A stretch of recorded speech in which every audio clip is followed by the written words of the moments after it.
Bien, bonjour à toutes et à tous. Voilà, on a pris le petit retard habituel et donc on a le plaisir d'accueillir aujourd'hui le docteur Tess van Meerhaeghe. Tess van Meerhaeghe a pour la moitié de son cœur, de son cerveau, la médecine interne et l'autre moitié, la néphrologie. Et on est très heureux de l'inviter à une sorte de state of the art intitulé, comme l'indique la première dia, le complément dans les maladies rénales. C'est un sujet particulièrement d'actualité, d'autant plus que les progrès à la fois physiopathologiques et thérapeutiques ont vraiment bien progressé au cours de ces dernières années, et c'est le message que Tess va nous faire passer brillamment, j'en suis convaincu. Tess, merci d'être ici et je te cède la parole pour cet exposé. Merci beaucoup, Elie, pour cette présentation. Et donc, effectivement, je vais vous parler du complément dans la maladie rénale. Moi-même, je suis néphrologue et je travaille à l'hôpital Erasme. Donc, le système du complément, comme vous le savez tous, est une immunité non spécifique. Elle est constituée d'une série de protéines plasmatiques. On a environ une trentaine de protéines différentes qui sont présentes sous forme inactive et qui sont capables de s'activer séquentiellement en cascade. Elles génèrent des fragments d'activation qui possèdent des activités enzymatiques, mais aussi pro-inflammatoires et cytolytiques. Il y a aussi des protéines régulatrices qui sont très importantes pour effectivement inhiber le système du complément. Nous avons aussi des récepteurs membranaires qui sont capables de lier des fragments d'activation pour diminuer l'activité du complément. Nous avons 3 voies du complément. On a la voie classique, la voie des lectines et la voie alterne du complément. La voie classique et la voie des lectines ont besoin d'un trigger pour être activées. Donc, la voie classique du complément est activée par des complexes humains et la voie des lectines, elle est activée par, entre autres, des composants de la membrane bactérienne comme le membrane binding lectine qui est très importante pour activer cette voie du complément. Elles vont après donner lieu à la C3 convertase, qui est aussi la même voie que la voie alterne, donc emploie, mais contrairement aux 2 autres voies, la voie alterne du complément est constitutionnellement activée, mais est très bien régulée par des protéines régulatrices. Et donc, les 3 voies vont à la fin donner lieu à une voie commune qui s'appelle la terminal pathway avec la formation du membrane attack complex. Donc, le membrane attack complex forme une pore au niveau des cellules et des membranes de bactéries pour lyser ces cellules et pour induire une mort. Mais les voies du complément sont, comme je vous ai dit, très bien régulées par des protéines régulatrices pour diminuer la collateral damage, donc le dommage collatéral qui est formé par ces voies qui sont très actives. Et donc, nous avons plusieurs protéines régulatrices. Dans la voie classique, nous avons le C1 inhibiteur, le C4 binding protein, facteur I. Dans la voie des lectines, nous avons le C4 binding protein et facteur I. Et ça, c'est très important pour la suite de ma présentation. Dans la voie alterne du complément, nous avons le facteur H, le MCP ou CD46 et le facteur I, qui sont des protéines régulatrices l'activité de la voie alterne du complément qui est effectivement constitutionnellement activée. Un peu plus bas, nous avons Decoy Accelerating Factor, CD5, CD5 qui font en sorte que un attaque complexe ne peut pas se former. Donc, le complément joue un rôle très important dans des pathologies humaines parce qu'un déficit protéines du complément est associée à beaucoup de pathologies et que les protéines du complément sont des cibles d'auto-anticorps. Et donc, effectivement, beaucoup de pathologies auto-immunes peuvent donner un dysfonctionnement du système du complément. Le complément joue un rôle aussi très important dans l'inflammation. Elle participe à des lésions tissulaires comme dans le lupus. dans les lésions d'ischémie-réperfusion et dans le choc septique. Et le complément est aussi un marqueur diagnostique parce que quand on a un rejet allogénique de greffe, on peut effectivement le diagnostiquer par la présence de CKD au niveau des biopsies. Et le complément est effectivement une cible de nouvelles thérapeutiques. Donc ici, juste pour vous illustrer, un déficit en C1Q inhibiteur peut donner lieu à l'œdème angioneurotique. Comme vous le savez aussi, un déficit héréditaire en C4 peut donner un tableau clinique qui ressemble à un lupus. Donc on peut avoir des maladies auto-immunes qui se développent suite à un déficit dans ces protéines-ci. En dysfonctionnement du facteur I, CD46 et facteur H, qui sont des protéines régulatrices de la voie alterne du complément, on peut avoir des maladies rénales qui se développent, typiquement un syndrome hémolytique urémique, mais je vais y revenir.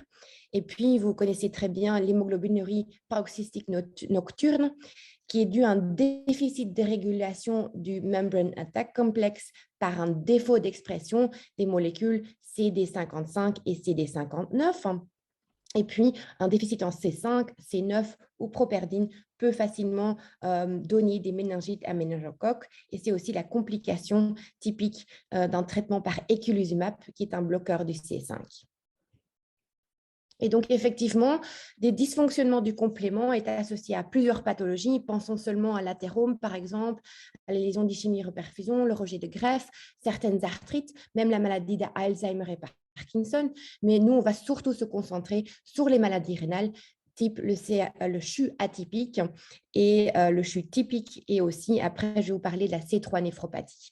Donc, effectivement, on peut avoir un problème par la voie classique du complément. Et alors, on peut avoir effectivement des maladies rénales avec des dépôts de complexes humains type la néphropathie lupique, la néphropathie IgA, par exemple. On peut avoir des dérégulations de la voie des lectines avec, entre autres, une glomérulophrite extramembraneuse, une IgA qui peut se développer. Mais moi, je vais surtout vous parler d'une dérégulation de la voie alterne du complément avec surtout les microangiopathies thrombotiques. Et je vais vous parler du CHU, donc le syndrome hémolytique typique et atypique, et la C3 néphropathie. Donc pour le contenu de ma présentation, je vais vous exposer les microangiopathies thrombotiques, donc typiquement le syndrome hémolytique urémique typique et atypique, mais je vais aussi vous toucher un mot sur le purpura thrombotique thrombocytopénique qui est aussi associé à une activité trop importante de la voie alterne du complément. Et je vais aussi vous parler de la C3 néphropathie, qui est une maladie très rare, mais qui est importante de reconnaître. Donc, les microangiopathies thrombotiques, comme vous le savez très bien, c'est un syndrome anatomoclinique qui associe des signes clinico-biologiques. Donc, on a une anémie hémolytique mécanique avec un Coombs négatif et une thrombopénie périphérique de consommation. Donc, au niveau biologique, on a une apto effondrée, des LDH élevés, une hyperbilirubinémie, des schizos et une réticulocytose. Mais on a aussi des lésions histologiques. Donc, on a des thrombies au niveau des artérioles terminales et capillaires. Et les microangiopathies thrombotiques peuvent toucher tous les organes. Mais si on a préférentiellement une atteinte rénale, on parle d'un CHU, un syndrome hémolytique urémique. Et si on a préférentiellement une atteinte cérébrale, on parle d'un PTT. Donc, encore une fois, pour récapituler, donc les microangiopathies thrombotiques sont caractérisées par une bicytopénie. Donc, on a une thrombocytopénie et une anémie hémolytique microangiopathique et une atteinte d'organes.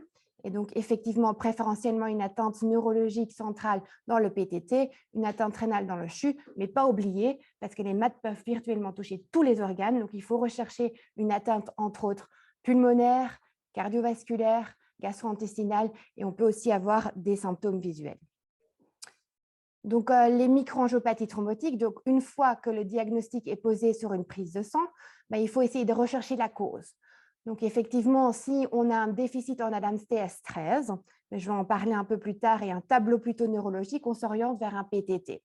Si on a préférentiellement une atteinte rénale, on parle d'un syndrome hémolytique urémique qui peut être typique, dû à la production d'une chigatoxine par, entre autres, un E. coli, donc qui provoque une diarrhée sanglante et une atteinte rénale.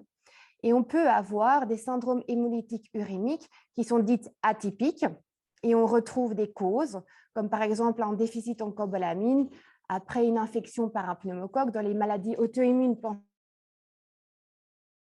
penser au syndrome des antiphospholipides, la sclérodermie, le lupus. On peut avoir des médicaments, typiquement le tacrolimus qui peut induire une micropathie thrombotique après une transplantation, une greffe de moelle. Après une infection type VIH, CMV, hépatite A, C, on peut rajouter probablement le Covid, aussi ici dans le tableau. Des malignités qui peuvent provoquer donc un CHU. Il y a des CHU qui sont associés à la transplantation et aussi pendant la grossesse. Mais ce qui est aussi très important, ce sont les CHU atypiques primaires qui sont dus à des mutations justement de la voie alterne du complément qui font en sorte qu'il y a une activité trop importante de la voie alterne du complément et donc des lésions endothéliales et une insuffisance rénale qui en suit. Mais probablement que toutes ces maladies se développent chez des patients qui ont un terrain génétique favorisant. Donc ça, c'est aussi un message important. Donc, encore une fois, pour récapituler, donc le CHU dit typique, elle est due à une chigatoxine avec une lésion endothéliale qui en suit. On peut avoir des CHU atypiques primaires dus à des mutations génétiques. On a le PTT qui est dû à un déficit en ADAMTS13 et on a les CHU dites secondaires dans un contexte de maladie auto-immune, infection, mais probablement que ces patients ont quand même un terrain génétique qui favorise le développement d'un CHU. Donc, le CHU, typiquement, comme je vous ai dit, l'attente rénale à l'avant-plan. On a une agression endothéliale et donc une hyperagréabilité plaquettaire. 90% des CHU sont typiques et 10% des CHU sont atypiques. Et on identifie dans plus de 50% de ces patients des mutations dans la voie alterne du complément. Donc, typiquement, ces patients développent donc une attente rénale assez sévérissime avec une biopsie qui montre effectivement des microtrombies qu'on peut retrouver ici, éventuellement des glomérules qui sont trisés et chimiques, et des lésions endothéliales avec un endothèle soufflé suite à cette agression endothéliale dans le contexte du CHU. Donc, le CHU dit typique est dû à une chigatoxine qui est produite par un E. coli, mais on a aussi le Shigella qui peut, entre autres, produire la chigatoxine. Le Centre national de référence en Belgique, c'est l'UZ. Donc, si on a une suspicion d'un CHU typique, il faut envoyer un échantillon de sel à l'UZ. Depuis 2011, le nombre des cas est relativement stable. On a 0,9 par 100 000 habitants. Et le groupe d'âge les plus touchés sont les moins de 10 ans et même en dessous de 5 ans ou plus de 80. Et le syndrome hémolytique urémique est donc une complication très grave d'une infection à cette chigatoxine producing E. coli. Donc, vous voyez effectivement que la plupart des patients sont en dessous de 5 ans, que ça se présente typiquement avec une diarrhée sanglante 2 à 12 jours après une contamination alimentaire. L'abdomen est très douloureux et c'est très important de le reconnaître parce que c'est la première cause d'insuffisance rénale aiguë dans l'enfant, chez les enfants. Et le risque pour un enfant de 10 ans ayant une infection à cette E. coli de ce sérotype de développer un CHU est de 15%. Donc, ce n'est pas négligeable. Et comment on fait le diagnostic? Évidemment, il y a le tableau clinique qui est assez évocateur et on fait le diagnostic par une coproculture s'il n'y a plus de diarrhée parce que parfois, comme je vous ai dit, elle peut se développer, le CHU peut se développer même 12 jours après la diarrhée. Alors, on peut faire une PCR dans les selles avec un mycovillon au niveau du rectum. On peut identifier la chigatoxine encore toujours dans les selles ou une sérologie. Donc, comment ça se passe? On a une cellule endothéliale ici normale. Suite à cette chigatoxine, on a une agression endothéliale et une uprégulation de la P-sélectine qui fait en sorte qu'il y a une agression endothéliale et une hyper-agrégabilité des plaquettes. Et donc, on a la formation de microthrombus et donc le CHU qui en suit. Puis, on a le CHU dit atypique. Et le CHU atypique, ça c'est une maladie qui est aussi très rare, mais qui est importante de reconnaître, qui est due à des mutations ou une mutation de la voie alterne du complément. Moins de 20%, c'est familial, plus de 80%, c'est sporadique. Et dans plus de 50% des cas, on identifie donc des mutations dans la voie alterne du complément. Typiquement, on a une perte de fonction des protéines régulatrices. Donc, facteur H, facteur I, CD46, comme je vous ai expliqué au début, il fallait se rappeler de ces molécules, ces protéines. Donc, si on perd la fonction de ces protéines, on a une activité trop importante de la voie alterne du complément. L'inverse, on peut avoir un gain of function mutation, des protéines type C3 et facteur B qui font aussi en sorte qu'ils sont plus stables et donc moins aptes à être dégradés et donc il y a une activité aussi plus importante qui en suit. Et probablement que la microangiopathie thrombotique, comme je vous ai dit, elle se développe chez des patients qui ont une infection, qui ont par exemple des médicaments ou qui ont une grossesse qui fait en sorte que les anomalies de complément se manifestent à ce moment-là. Et la mutation la plus importante se retrouve dans le facteur H qui est une protéine régulatrice très importante.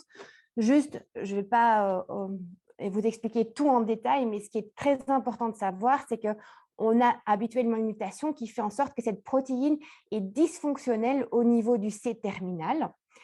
Et donc, ça veut dire que cette protéine n'arrive pas à avoir une régulation ou arrive à inhiber la voie alterne du complément au niveau de la membrane de l'endothélium. Donc, normalement, le C-terminal se lie au facteur I et puis après peut dégrader effectivement les protéines de la voie alterne du complément. Comme ça, on n'a pas d'activité ou de la formation d'un membrane attack complexe au niveau de la membrane de la cellule endothéliale. Mais elle arrive à avoir une activité normale dans le fluid phase. Donc, ça veut dire qu'on a quand même une inhibition de la voie alterne du complément dans le plasma, mais que l'agression se fait surtout sur la cellule, sur la membrane de la cellule endothéliale. C'est très important parce qu'il y a une autre maladie qui s'appelle la C3 néphropathie où c'est l'inverse. Donc, c'est pour ça que c'est important de le savoir. Et donc, effectivement, on a plusieurs mutations possibles. Juste ce qu'il faut savoir, c'est que cette protéine, elle est dysfonctionnelle et que c'est surtout son C-terminal qui est anormal et qu'ils n'arrivent donc pas à se lier sur la membrane de la cellule endothéliale et donc effectivement une activité trop importante sur la cellule endothéliale et une lyse des cellules endothéliales. Le pronostic du CHU atypique dépend effectivement de la mutation génétique qu'on retrouve. Et on sait que si on a une mutation du facteur H ou on a la formation de protéines, on va dire, hybrides par des mutations, ben on a un risque de mortalité et d'évoluer vers l'insuffisance rénale terminale à 1 an de 50 à 70%, donc c'est vraiment énorme. Et on a aussi un risque que ça revient sur une greffe rénale. Et donc, globalement, le risque de mortalité est environ 25% et le risque d'évoluer vers une insuffisance rénale terminale à 1 an du diagnostic est de 50%. Mais ça, c'était en l'absence d'éculizumab. Donc, ça, c'était dans l'ère avant l'éculizumab. Et si vous avez le Kaplan-Meier, où vous voyez effectivement les patients qui ont une mutation au facteur H font un pronostic beaucoup plus sombre que les patients qui ont, par exemple, une mutation du membrane coprotein, MCP ici. Donc, historiquement, les patients étaient traités encore toujours par des plasmaphérèses, le temps qu'on a le remboursement de l'éculizumab. Donc, effectivement, la plasmathérapie, c'est une urgence thérapeutique. Donc, chaque microangiopathie thrombotique doit être traitée par une plasmaphérèse, sauf le CHU typique. Ça n'a pas démontré d'efficacité. L'HTA-maline, parce que le contrôle tensionnel guérit évidemment la microangiopathie thrombotique, et le HELP syndrome, qui est aussi une forme de microangiopathie thrombotique, mais là, le traitement, c'est l'accouchement. Et la plasmathérapie, elle apporte effectivement, en cas de PTT, mais je vais y revenir après, l'ADAMS TS13, mais aussi les facteurs de la voie alterne du complément. Et c'est pour ça que ça aide dans les CHU atypiques, parce que dans les CHU atypiques, on a une telle dérégulation de la voie alterne du complément, une telle consommation des facteurs de la voie alterne du complément qu'en donnant par la plasmathérapie, les facteurs, on essaye quand même de diminuer l'activité. Mais effectivement, la plasmathérapie a aussi ses effets secondaires, entre autres, on a un risque d'infection, etc. Les séances se font de façon quotidienne et on traite les patients jusqu'à rémission complète. Et puis après, on essaye d'espacer. Parfois, on a besoin de 1 à 3 mois de traitement, mais ça, c'était avant qu'on avait l'éculizumab. Maintenant, on a l'éculizumab, qui est un bloqueur du C5 et qui, effectivement, est efficace dans le traitement du CHU atypique. Donc, l'éculizumab, c'est un anticorps monoclonal qui est dirigé contre le C5. qu'on donne par voie intraveineuse et qui a permis effectivement d'améliorer le pronostic de ces patients parce que le TMA Free Event Status était de 68 à 88% des patients chez les patients qui sont traités par eculizumab. Mais vous savez aussi très bien que comme on bloque le C5, il y a un risque d'infection, entre autres avec des infections avec des bactéries encapsulées comme le méningocoque. Donc, il faut vacciner les patients et donner une antibioprophylaxie. La seule chose, c'est que ce traitement a révolutionné le pronostic des patients avec un CHU atypique, mais qu'en Belgique, on ne l'a pas facilement. Il faut faire un dossier solide comme du béton pour avoir un remboursement. Et donc, habituellement, on doit attendre 1, voire 2, voire 3 mois avant d'avoir le remboursement. Et donc, évidemment, si on est confronté avec une situation aiguë et qu'on sait que c'est un CHU atypique, c'est compliqué d'avoir de l'eculizumab. Donc, il faut commencer inévitablement par une plasmathérapie. Et évidemment, la question se pose, est-ce qu'on peut discontinuer l'eculizumab? Ben oui, parce que si on arrête l'eculizumab, on n'a plus de blocage du C5 et la maladie peut récidiver. On n'a pas beaucoup d'évidence parce que ce sont des maladies rares, évidemment.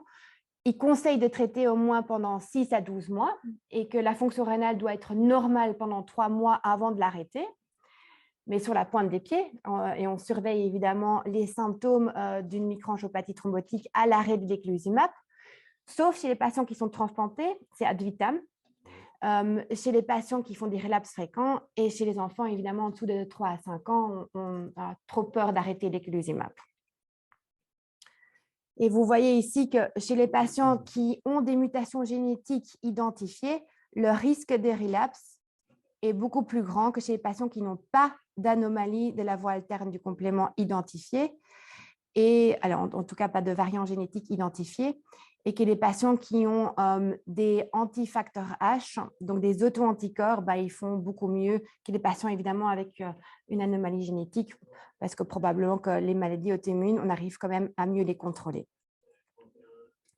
Autre traitement, en fait, vous pouvez oublier parce que il n'y a aucun traitement qui a été aussi efficace que l'eculizumab, sauf si éventuellement on identifie vraiment des auto-anticorps contre le facteur H, alors on peut éventuellement envisager des corticoïdes et des rituximab, mais encore une fois avec peu d'évidence.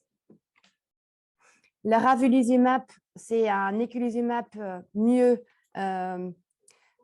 formé, on va dire, qui a une demi-vie qui est beaucoup plus longue et qui permet de donner tous les 4 à 8 semaines à la place de tous les 2 à 3 semaines pour l'eculizumab, mais c'est juste pour votre connaissance. Donc, le CHU atypique, c'est une maladie qui fait en sorte qu'on a une activité du complément qui est anormale au niveau de la membrane de la cellule endothéliale. Ça, c'est un message très important.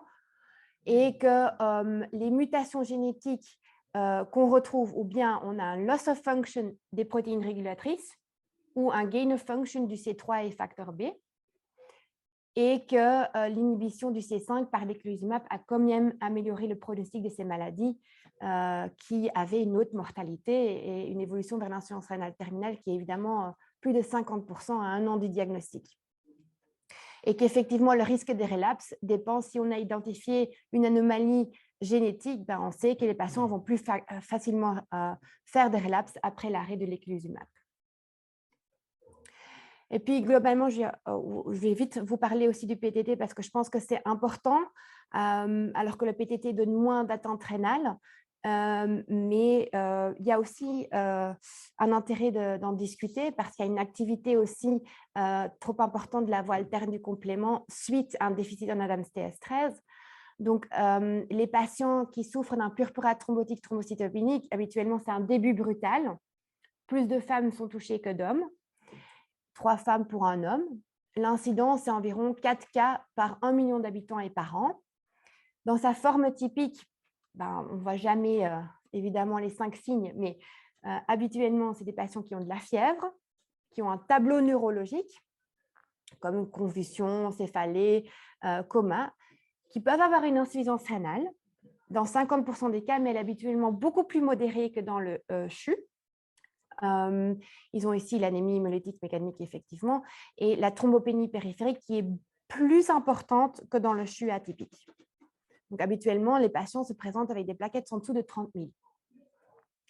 Et encore une fois, tous les organes peuvent être touchés, cœur, poumon, système digestif, donc pas seulement regarder les manifestations neurologiques. Comment est-ce qu'on développe un PTT? Normalement, on a une enzyme qui s'appelle l'ADAMTS13 qui fait en sorte qu'on a un clivage normal des grosses multimères de von Willebrand au niveau de la membrane de la cellule endothéliale.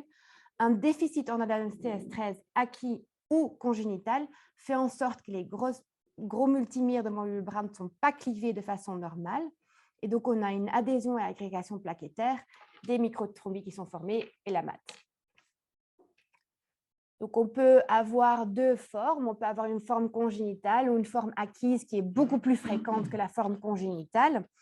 Et dans la forme acquise, on a effectivement des auto-anticorps contre l'ADAMTS13. Et ces anticorps, on peut les suivre pour voir l'activité de la maladie. Donc, le PTT héréditaire, c'est une maladie autosomique récessive. Les premières poussées ont habituellement lieu avant l'âge de 10 ans, même dans 50% dès la naissance, donc il ne faut pas le négliger. Et au début, les poussées sont régressives, mais après, on peut avoir effectivement une défaillance viscérale chronique, notamment rénale et cérébrale. Le traitement, là, c'est supportif, on peut co-donner du plasma. Et puis, dans le PTT acquis, donc on a des auto-anticorps contre l'ADAMTS13. Et évidemment, quand on a un tableau clinique qui est évocateur d'un PTT, on envoie un échantillon pour essayer d'identifier l'activité ADAMTS13. On travaille dans un milieu universitaire et donc on a facilement accès à l'ADAMTS13. Habituellement, je l'ai dès les 12 heures. Et c'est assez facile parce qu'on peut immédiatement commencer la plasmathérapie, les corticoïdes, etc. Mais si on n'a pas facilement accès à l'activité ADAMTS13, on doit quand même, a priori, essayer de voir quelle est la probabilité de souffrir d'un déficit en ADAMTS13. Et Harvard a développé ce qu'on appelle le Plasmic Score, qui nous permet de effectivement calculer le risque a priori d'avoir un déficit en ADAMTS13. Et le Plasmic Score, donc il y a 7 critères. Il y a les plaquettes. Donc vous voyez qu'il est effectivement en dessous de 30 000 parce que dans le PTT, on a habituellement des plaquettes très effondrées. L'hémolyse, l'absence de cancer, l'absence de transplantation d'organes solides ou de cellules souches, un MCV en dessous de 90, un INR en dessous de 1,5 parce qu'on exclut effectivement un DICV et une créatinine en dessous de 2 parce qu'habituellement l'insuffisance rénale est que modérée dans le PTT. Et si on a entre 6 à 7 points, on a un haut risque de souffrir d'un déficit en ADAMTS13, on n'hésite pas, hop, on commence les plasmaphéreses et la corticothérapie. C'est pour ça que ce score a été développé. Parce que la mortalité sans plasmaphérèse, elle était de 90%. Et puis après, on a effectivement confirmé l'intérêt des plasmaphérèses qui ont diminué la mortalité de cette maladie en dessous de 20%. Donc, la prise en charge actuelle du PTT, on a les plasma exchange qui sont quotidiennes, qui permettent d'éliminer les grosses multimères de von Willebrand. Ça élimine les anticorps, ça apporte l'ADAMTS13. Mais effectivement, comme on a des auto-anticorps, faire que des plasmaphérèses, ça ne sert à rien. Il faut inhiber la formation des auto-anticorps et donc il faut donner un traitement immunosuppresseur. Il faut donner des corticoïdes sans hésiter si on a un haut risque de souffrir d'un PTT. Et puis après, quand on a une confirmation que l'ADAMTS13 est effondrée et qu'on a des auto-anticorps, les rituximab, c'est le traitement. Mais malheureusement, les besoins médicaux restent importants parce que la mortalité est encore toujours très élevée de cette maladie, environ de 10 à 20%. Donc, les glucocorticoïdes, comme je vous ai dit, je pense qu'il ne faut pas hésiter si on a une haute probabilité de souffrir d'un PTT. Le rituximab, seulement quand on a un déficit démontré d'ADAMTS13 et qu'on a des auto-anticorps prouvés. Et puis, on a aussi le caplakizumab. Je pense que c'est important de vous en parler parce qu'on l'emploie déjà, nous. Donc, le caplakizumab, c'est un anticorps monoclonal qui est dirigé contre le von Willebrand et donc qui inhibe l'agrégation avec les plaquettes. Mais ça, c'est seulement donné chez les patients qui sont sévères dès le début. Donc, ça veut dire qu'ils ont des symptômes neurologiques comme aphasie, dysarthrie, confusion, coma, une encéphalopathie, qui ont une attente cardiaque avec des troponines élevées, et quand ils ont aussi une thrombocytopénie qui persiste malgré plasmaphéreses, 2 à 3 jours, glucocorticoïdes et rituximab. Et donc ici, ça c'est le flowchart, mais encore une fois, au risque de souffrir d'un PTT, on n'hésite pas à commencer le plasmaphéreses, corticoïdes, rituximab, plus ou moins caplakizumab en fonction du tableau clinique du patient. Donc, je vous ai parlé du CHU typique qui est dû à la chigatoxine parce que cette chigatoxine, elle provoque une lésion endothéliale et donc elle interfère avec l'activité du complément et donc on a une activité trop importante du complément dans ce contexte.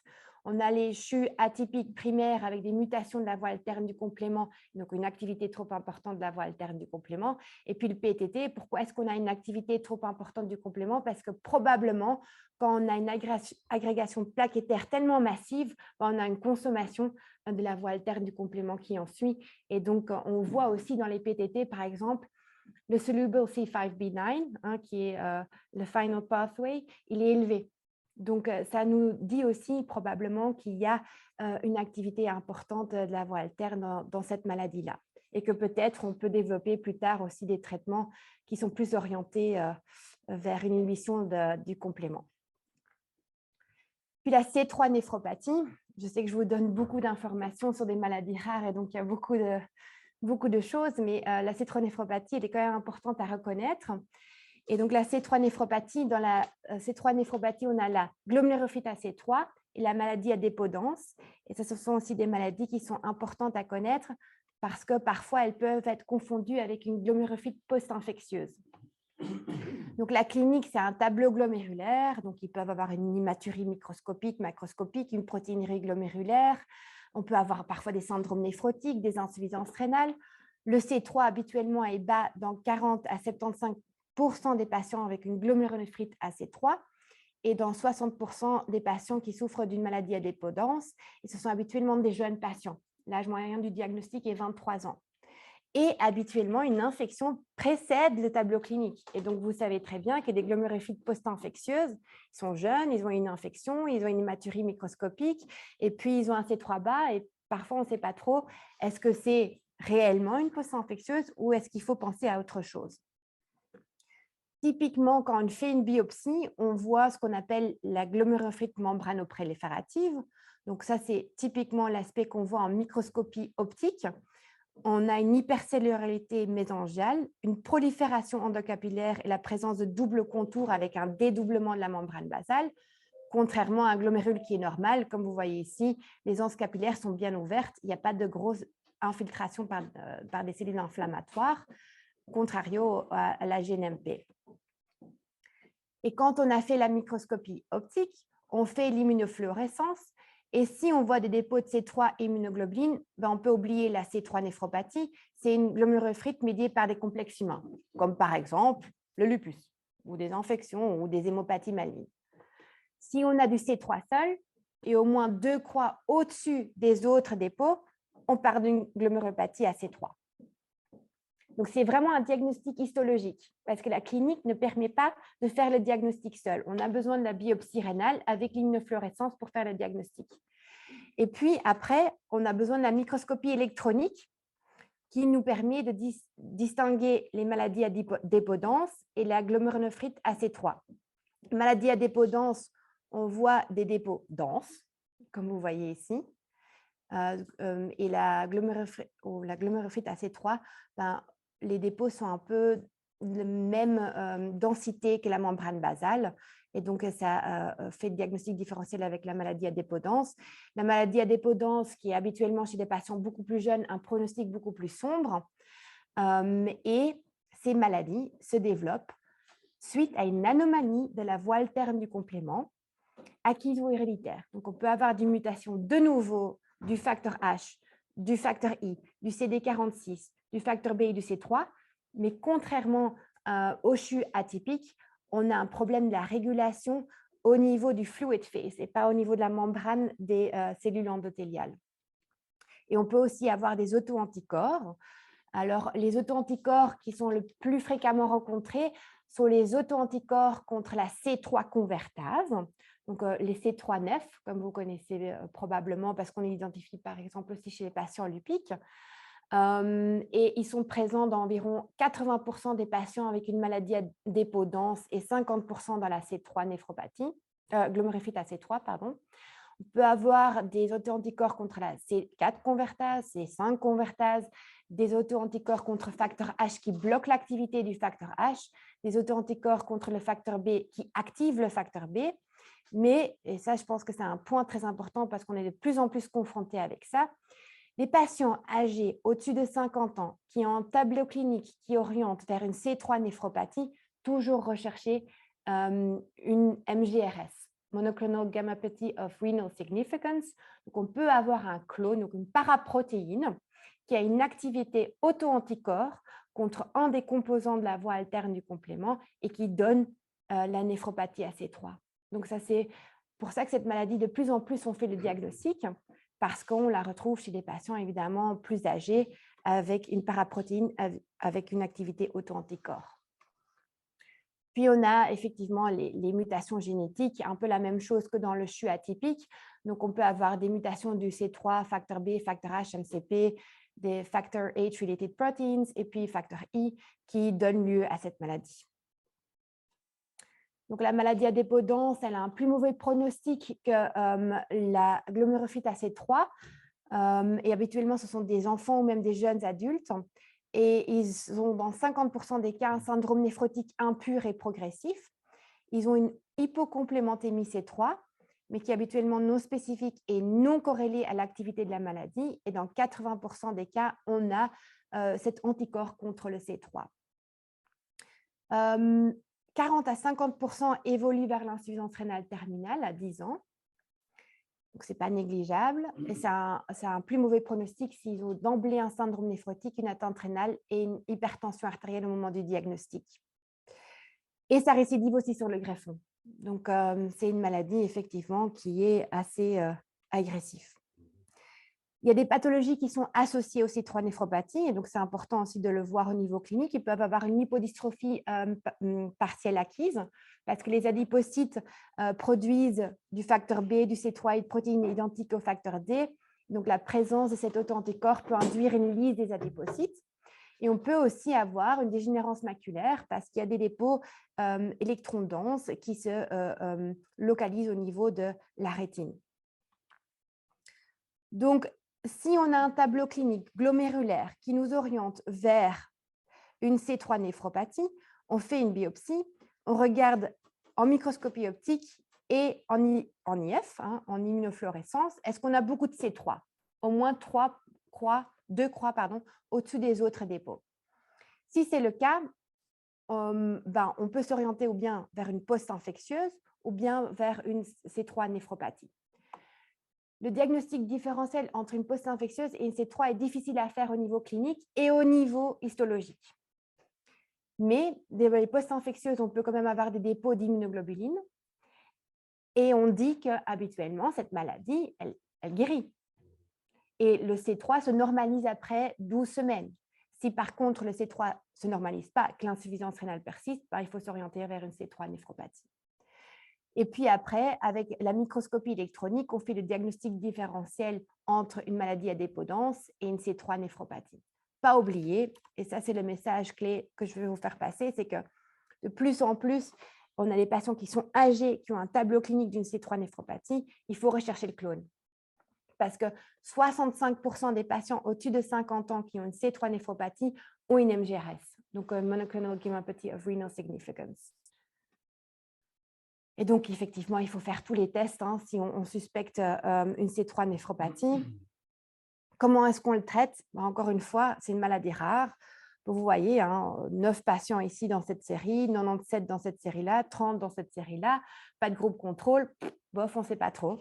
La seule chose qu'on sait, c'est que les corticoïdes MMF, mycophénolate mofétyl, ça marche, et probablement plus chez les patients qui ont des auto-anticorps que chez les patients qui ont une maladie génétique identifiée.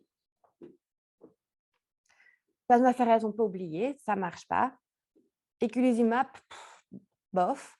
On le garde seulement comme rescue therapy si on n'a pas d'efficacité des corticoïdes et du mycophénolate mofétyl. Et là, juste pour vous montrer, on a été confronté justement à un cas d'un homme de 62 ans qui avait un tableau clinique d'une C3, donc une C3 glomérulonéphrite. On pensait effectivement initialement à une post-infectieuse. On a recherché un foyer profond, on a fait les ASLO qui étaient négatifs. Malheureusement, le patient ne récupérait pas et est en hémodialyse chronique. Donc, on s'est dit, c'est quand même bizarre pour une post-infectieuse de ne pas guérir. Il n'avait pas d'anticorps contre la C3 convertase, il n'avait pas d'anticorps contre le facteur H. On a fait une analyse génétique qui ne montrait pas de variant spécifique et on a identifié une IgG-kappa qui était probablement effectivement la cause de la C3 néphropathie. En sachant que maintenant, le patient, malheureusement, il n'a pas récupéré, donc il est en hémodialyse chronique, donc maintenant, il faut penser à la greffe. Et si on veut greffer ce patient, il faut traiter évidemment le clone sous-jacent. Et dépendant du clone, évidemment, c'est habituellement des clones qu'on traite comme les multiples myélomes. Donc, Dexa, bortezomib, Dara, qu'il a reçu. Donc, ça, c'est effectivement un peu... il faut y penser. Et donc, le CHU atypique versus la C3 néphropathie. Donc, le CHU atypique est quand même beaucoup plus fréquente que la C3 néphropathie, mais dans le CHU atypique, on a un défaut de régulation de la voie alterne du complément au niveau de la membrane des cellules endothéliales. Contrario à la C3 néphropathie, on a surtout un défaut de la régulation de la voie alterne du complément dans le fluid phase et le target cell ici, c'est la cellule mésangelle au niveau glomérulaire. Et donc, ça donne surtout une atteinte rénale dans ce contexte. On a beaucoup de nouveaux traitements qui sont en train d'être étudiés, entre autres l'avacopan, qui semble assez promoteur dans la C3 néphropathie. On a aussi des inhibiteurs de la C3 convertase, mais tout ça, c'est encore loin de ce qu'on peut faire aujourd'hui. Et donc, je pense que le message clé, c'est effectivement, dépendant des maladies, je vous ai expliqué, plasmaphéreuse, eculizumab, et MMF pour la C3 néphropathie, ce sont les seuls traitements qui ont démontré une certaine efficacité. Voilà, merci pour votre attention.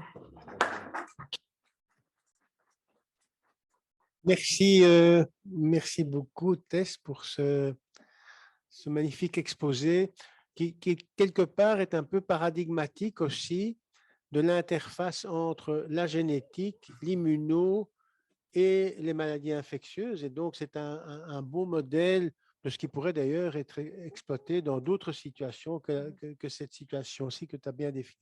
Question. C'est une petite intervention. En fait, quand on traite les MAT en urgence par plasmaphéreuse, on utilise toujours les plasmaphrées qui peuvent apporter soit les facteurs H dans les cas des SHU atypiques ou bien la DAMS13 dans les cas des PTT. Si je veux parler, parce qu'en fait, je connais une patiente qu'on a traitée il y a plus que 20 ans. C'était une jeune patiente. Elle avait donc une vingtaine d'années. Il a eu une insuffisance rénale aiguë dans les cas de SHU atypiques. La pauvre, il a eu 2 fois un arrêt cardiaque parce qu'il a fait de deuil pulmonaire à l'époque. Et actuellement, maintenant, elle est transplantée. Si je parle d'elle, parce que je veux lui rendre hommage, parce que c'est grâce à elle qu'on a reçu le remboursement de l'eculizumab. Parce qu'il a combattu beaucoup, il a fait beaucoup dans les médias, à la télévision, dans les journaux, des réunions avec le ministre de la Santé. Et c'est grâce à elle qu'on a pu avoir le remboursement de l'eculizumab. Et parce qu'il a dû attendre 3-4 ans en dialyse pour pouvoir recevoir l'eculizumab avant d'être greffé. Maintenant, elle est greffée et elle reçoit l'eculizumab chaque 2 semaines. Et comme vous dites, c'est à vie. Et voilà, c'est mon intervention. Merci. Et ça coûte combien là? C'est très cher. Ça peut être jusqu'à 900 000 € par an. OK, mais donc, je pense que si Musk a besoin, ou Cook a besoin de ce médicament, il va rigoler avec son million par an. Hein? OK, mais donc ça veut dire clairement qu'on est en médecine à 2 vitesses, encore plus dans ce pays que dans des pays avoisinants, c'est la Belgique.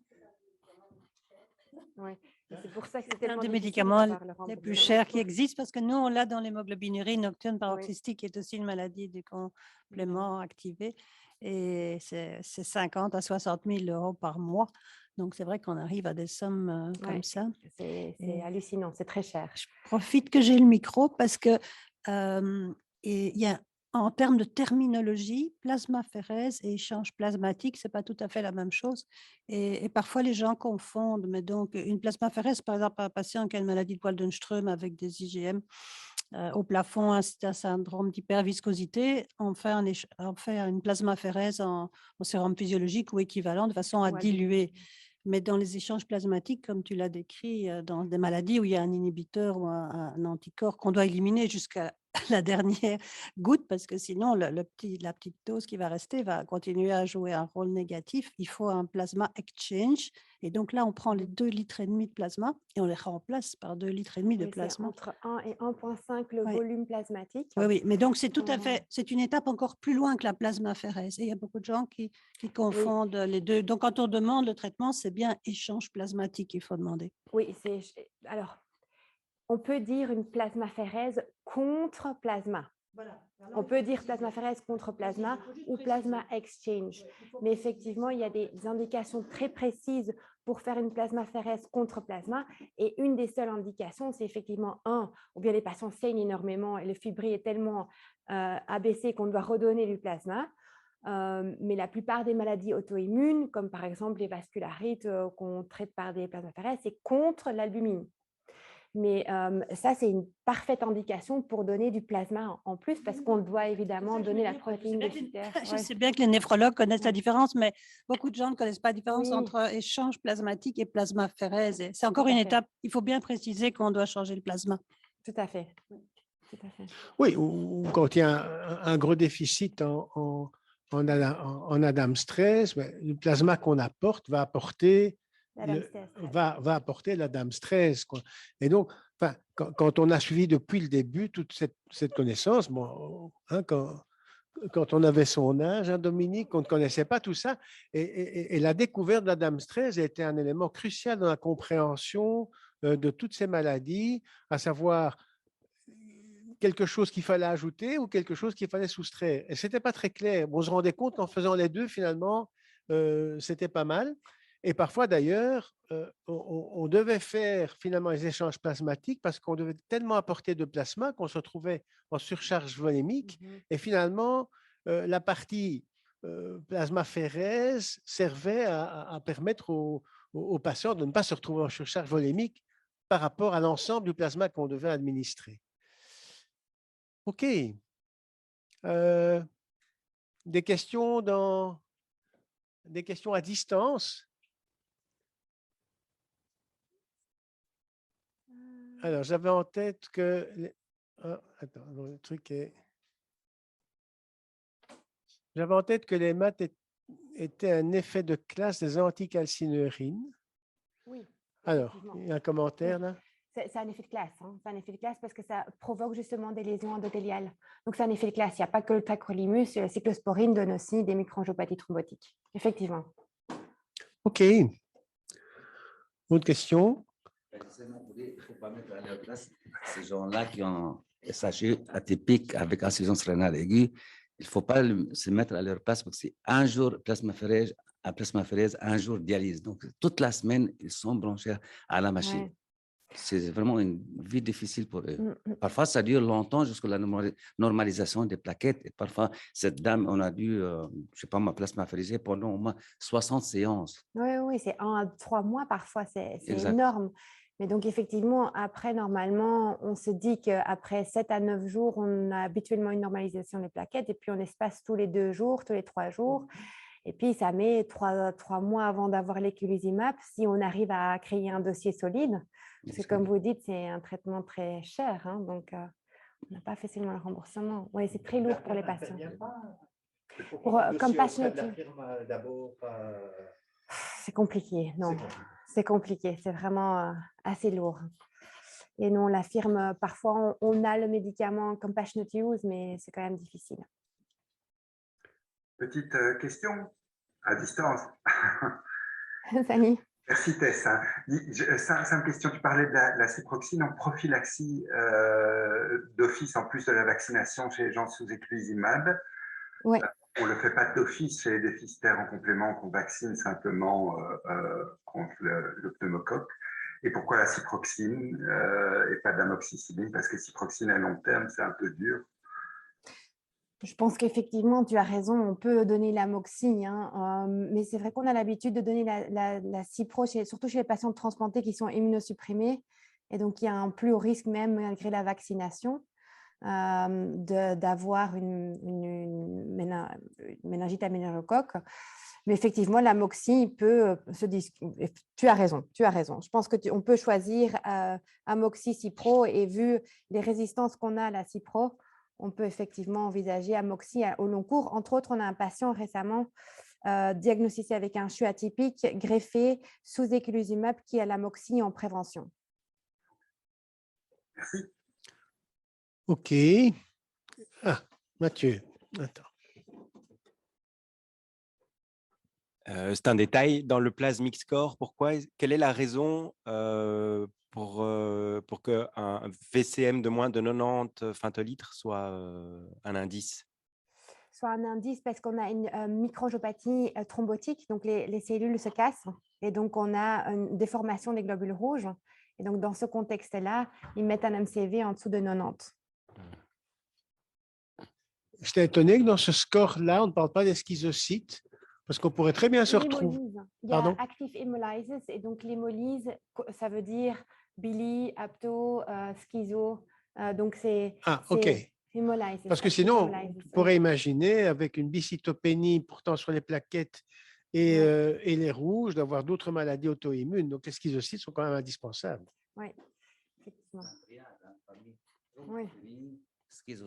Oui, Schizocyte, c'est parmi les triades de la définition de la microangiopathie. Mais dans le score, on ne le voyait, il n'apparaissait pas de façon claire. Active hemolysis, et donc là-dedans, il y a LDH, apto, schizo, etc. OK.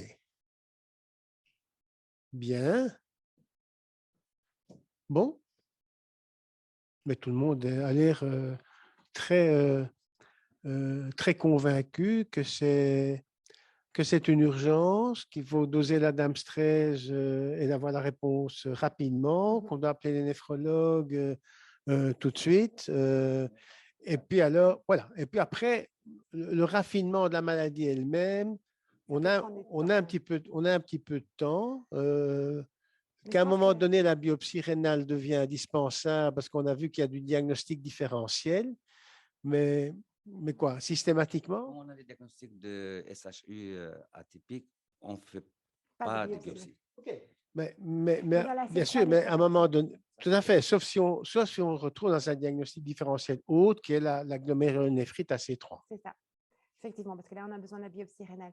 Mais aussi, ce qui est très important comme message, c'est que tous les microangiopathies thrombotiques sont une urgence évidemment thérapeutique, et il faut prélever tous les tubes avant de faire un plasma exchange, parce que évidemment, après la plasma exchange, on ne va pas retrouver un déficit en Adams TS13, on ne va pas avoir évidemment les auto-anticorps. Donc, il faut avoir les prélèvements avant de débuter le traitement. Je pense que ça, c'est vraiment très important à savoir.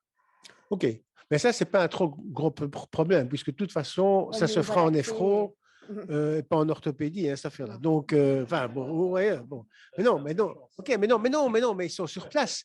Je veux dire que ceux qui vont faire le traitement, mais ils savent qu'il faut faire les prélèvements, quoi. Donc, en principe, sauf si les tubes se perdent, ça ne devrait pas poser problème. Si je peux encore ajouter une petite chose, les derniers patients qu'on a eu, qui a eu MAT, c'était sur l'hypertension maligne sévère. Là, on a biopsié parce que c'était très jeune et le plaquetto était normalisé. C'était une nécrose fibrinoïde des artères avec une pelure d'oignon qui est tout à fait typique de l'hypertension maligne. On a corrigé la tension et l'hémolyse est disparue en 2 jours. Donc, effectivement, la plasmathérapie, c'est ce qui est noté, ce que j'ai mis dans mon séminaire aussi. La seule contre-indication, c'est le CHU typique chez l'enfant, l'hypertension artérielle maligne et le HELP. Là, on ne fait pas de plasmathérapie parce que le traitement, c'est de traiter l'hypertension artérielle. Alors, je vais juste revenir là-dessus parce que de plus en plus, on se remet quand même en question parce que probablement que les microangiopathies thrombotiques qui se développent chez les patients avec une hypertension artérielle ils ont quand même un plus mauvais pronostic rénal au long cours. Et il y a une étude maintenant avec le ravulizumab qu'on donne aussi chez les patients avec une hypertension artérielle maligne, donc le bloqueur du C5, parce que probablement que ça améliore quand même le pronostic rénal, parce qu'il y a quand même une activité de la voie alterne du complément et le bloquer a quand même son sens. Donc, oui et non, je pense qu'effectivement, on n'y est pas encore. On sait qu'il faut traiter la tension artérielle, que ça améliore les paramètres d'hémolyse, mais que l'attente rénale n'est pas toujours tout à fait réversible et que peut-être que ça a son sens de donner quand même un bloqueur au début de la maladie, du C5. Oui, il est en dialyse, ben oui. Effectivement, on peut quand même avoir une insuffisance rénale terminale. Hein. OK. Eh bien, time to go. Merci beaucoup, Tess, pour ce brillant exposé.